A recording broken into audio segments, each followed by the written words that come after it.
ইল্লা রাহমাতাল লিল আলামিন, সমস্ত সৃষ্টি জগতের রহমত রূপে বলেন সুবহানাল্লাহ।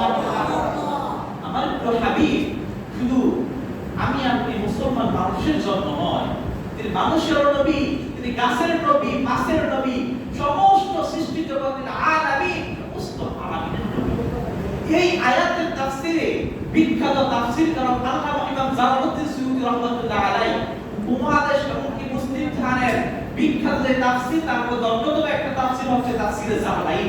এই তাফসীরে জালালাইন শরীফে তিনি লেখেন যে ওয়ামা আরসালনাকা আইয়া মুহাম্মদ ইল্লা রাহমাতান লিল রাহমা লিল আলামিন মিনাল ইনসি ওয়াল জিন। তিনি বলছেন ওয়ামা আরসালনাকা আইয়া মুহাম্মদ, ও মুহাম্মদ সাল্লাল্লাহু আলাইহি ওয়াসাল্লাম, আপনাকে আল্লাহ প্রেরণ করেছেন ইল্লা রাহমাতান লিল রাহমা, রহমত স্বরূপে, রহমত হিসেবে আল্লাহ প্রেরণ করেছেন। কাদের রহমত? লিল আলামিন, আলামিন বলতে তিনি বলছেন যে মিনাল ইনসি ওয়াল জিন্নি বিকা, মানুষ এবং জিন সহ যা কিছু আছে সমস্ত কিছুই আলামিনের অন্তর্ভুক্ত। এই আলামিন শব্দটা আমার আল্লাহর সাথে যায়। তেমনি আল্লাহ পাক রব্বুল আলামিন নিজের ক্ষেত্রে যেই নামটাকে ব্যবহার করেছেন, যে সিফাতটা, যে গুণটাকে তিনি ব্যবহার করেছেন, ঠিক তার প্রিয় হাবিব রাসূলুল্লাহ সাল্লাল্লাহু আলাইহি ওয়াসাল্লামের ক্ষেত্রে একই শব্দ, একই সিফাত ব্যবহার করেছেন। যেমন আমরা প্রতি ওয়াক্তে করি, পবিত্র কোরআনের প্রথম আয়াতে আমরা পড়ি আলহামদুলিল্লাহি রাব্বিল আলামিন। এই আলামিনের যে সিফাত, যে অর্থ, এই আলামিনের একই অর্থ। এই আলামিনের অর্থ করতে গিয়ে জগৎ বিখ্যাত মুফাসসির আল্লাহ ইমাম ফখরুদ্দিন রাজি তাফসীরে মাফাতুল গায়বের ব্যাখ্যায় তিনি বলেন যে আলামিন শব্দের অর্থ হচ্ছে আল্লাহ ছাড়া যা কিছু আছে, এই ধরা নামক যা কিছু আছে সমস্ত কিছুই কি এই আলামিনের অন্তর্ভুক্ত।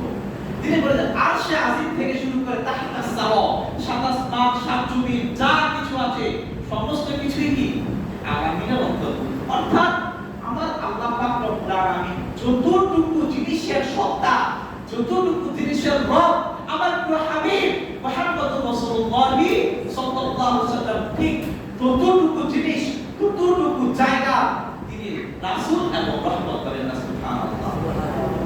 ভাই আমার, বন্ধুরা আমার, আমরা অন্যান্য নবী রাসূলদের আল্লাহ পাক রব্বুল আলামিন 1,24,000 মতান্তর 2,24,000 নবী কিংবা রাসূল প্রেরণ করেছেন। তাদের একজন নবী কিংবা রাসূল ছিলেন নির্দিষ্ট জাতিভিত্তিক, নির্দিষ্ট সীমানা ভিত্তিক, ভৌগোলিক ভিত্তিক।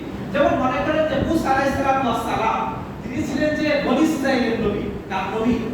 বনী ইসরাইলের নবী। ঈসা আলাইহিস সালাম ছিলেন খ্রিস্টানদের নবী। এরকম ভাবে পূর্বের সবার নবীগুলা কি ছিল? ভৌগোলিক সীমানা ছিল।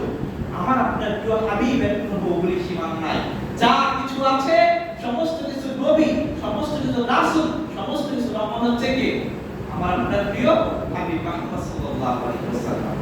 ভাইরা আমার, বন্ধুরা আমার, আল্লাহ পাক রব্বুল আলামিন যে আল্লাহ নামে যে সিফাতটা ব্যবহার করেছেন, এই সিফাতের মাধ্যমে আমার রাসূলের সাথে ব্যবহার করে রাসূলের সম্মান বাড়াইছেন না কমাইছেন? বাড়াইছেন। রাসূলের সম্মান যে বেড়েছে, আমরা উম্মত হিসেবে খুশি না বেজার? খুশি।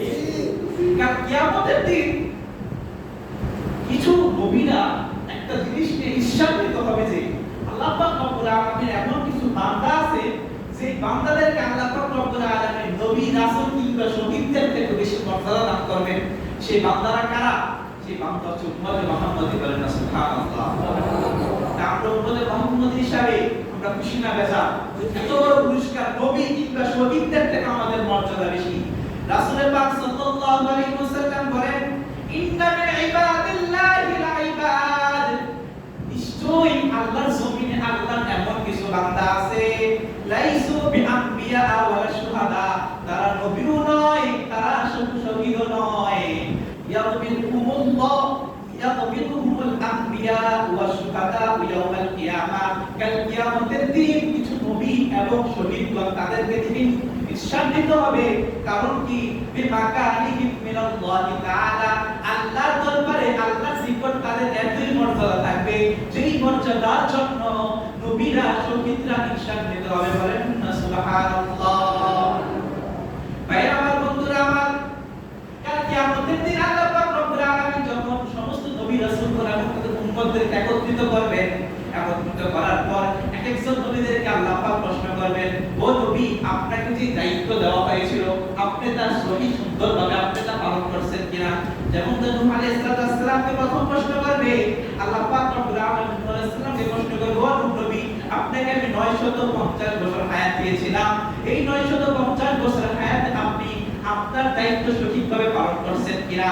আল্লাহ পাক রব্বুল আলামিন নূহ আলাইহিস সালাম সেদিন বলবেন, পবিত্র কোরআনে আল্লাহ বর্ণনা করছেন, ইন্নী দাউতু কওমি লাইলা ওয়া নাহারা, ওয়া আমার প্রিয় রব, আপনি আমাকে যে দায়িত্ব দিয়েছেন নিশ্চয়ই আমি আমার কওমের কাছে দিনে এবং রাতে তা প্রকাশ করেছি। শুধু দিনে এবং রাতে নয়, প্রকাশ্যে গোপনে আমি প্রচার করেছি। শুধু তাই নয়, আমার দুনিয়াতে আমার যে প্রাকৃতিক কাজ ছাড়া, দুনিয়ার প্রাকৃতিক কাজ ছাড়া অন্য বাকি যত সময় ছিল 24 ঘন্টা, সারাটা সময় আমি তাদের পিছনে আমি ব্যয় করেছি। মুসনাদ আহমদের বর্ণনা, নূহ আলাইহিস সালাম তার কওমদের মধ্যে ইসলাম প্রচার করার জন্য কতটুকু কষ্ট করেছেন। তিনি মানুষের ধারে ধারে ইসলামের দাওয়াত দিচ্ছেন, কিন্তু তার কওমরা, তার জাতিরা তাকে মেরে মেরে রক্তাক্ত করত, অজ্ঞান করে ফেলতো। তিনি অজ্ঞান হয়ে যেতেন, তাকে পাহাড়ের উপর করে নিয়ে রাখা হতো। তিনি যখন পাহাড়ের উপর তাহার আবার জ্ঞান ফিরত, তিনি সেখান থেকে রক্তাক্ত অবস্থায় বাড়িতে যেতেন না, তিনি আবার কওমদের জন্নায় চলে যেতেন ইসলাম প্রচারের জন্য। আবার তাকে রক্তাক্ত করা হতো, অজ্ঞান করা হতো, আবার পাহাড়ের চূড়ায় তাদেরকে রাখা হতো। এরকম ভাবে তিনি আবার জ্ঞান ফিরত, আবার তিনি ইসলামের মহান দাওয়াত নিয়ে তিনি চলে আসতেন।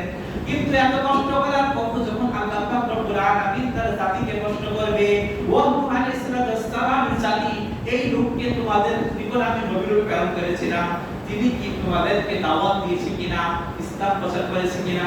তারা সবাই এক বাক্যে বলবে, ইয়া আল্লাহ, এই লোক একটা বারের জন্য আমাদের কাছে চায় নাই। বলেন না নাউযুবিল্লাহ। আল্লাহ নবী বলল যে ইন্নী দাওয়াতু কওমি লাইলা ওয়া নাহার, দিন এবং রাতে 950 বছর এত কষ্ট করলাম, তাদেরকে দাওয়াত দিলাম, আর তারা বলবে যে একবারের জন্য চায় নাই। এখন তার সাক্ষীর দরকার আছে কিনা, গেছে নাকি যায় নাই? তো আল্লাহ বলবেন আজকের এই দিনে রাসূল বলতেছে গেছে, কিন্তু তারা বলতেছে যায় নাই। এর সাক্ষী কে? আজকে দুইটা ব্যক্তি, দুইটা শ্রেণীর মানুষ সাক্ষী দিবে। এক নাম্বার সাক্ষী দিবে ওয়া মুহাম্মাদুন সাল্লাল্লাহু আলাইহি ওয়াসাল্লাম, আর দুই নাম্বার সাক্ষী হবে উম্মাতু রাসূলি। বলেন সুবহানাল্লাহ। কতটা সম্মান আমাদেরকে দিয়েছেন যে সেই নবীর ফয়সালা